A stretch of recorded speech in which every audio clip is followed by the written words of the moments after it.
Here's how I do my Roth conversions without paying any taxes out of my checking savings or even depleting my IRA balance. First, I move about 5 years worth of conversions into an IRA and invest it into a special account called an FIA. I make sure I don't go over the top of the tax bracket each year that I'm doing a conversion. This FIA gives me a 20% bonus upfront in year one, which will help cover the taxes on about 3 years worth of my conversions. The FIA is not directly invested in the stock market, so I participate in the upside, but I can't have any losses.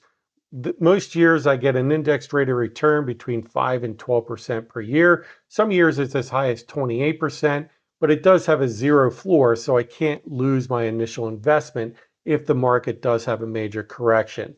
Each year I get indexed returns. I use the returns to cover the tax liability on the next year's conversions, and I pay a small fee for the carrier to manage the account.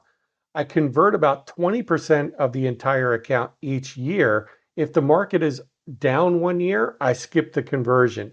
If the market is up a lot, then I may choose to do more than my normal 20%.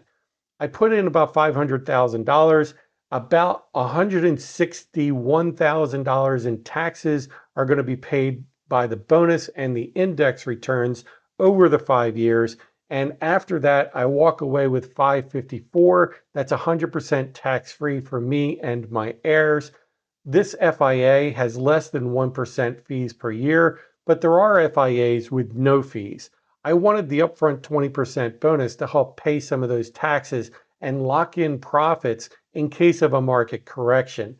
I chose uncapped indices with a good rate of return and good participation rates, and I spread my account balance out across a variety of indices in case there was an underperformer in that mix.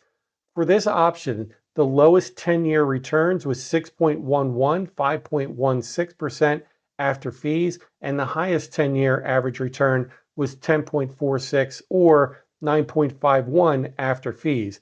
But individual indices have gone as high as 28%. I'm only 56 now, so I can't touch it for at least 3 more years due to IRS regulations, but I don't plan on retiring until about 67 anyway, so I'm getting these conversions just out of the way early. You can do a Roth conversion at any age and with any amount, but the earlier you start, the easier it is because time and compounding interest is on your side. This will help reduce my taxes in retirement and obviously eliminate all of my RMDs as well. I'll reply to any questions in a comment. If you want a copy of the spreadsheet, I'll put a link in my bio, and there's also a link to my calendar if you have any other questions or want more information. Thanks a lot.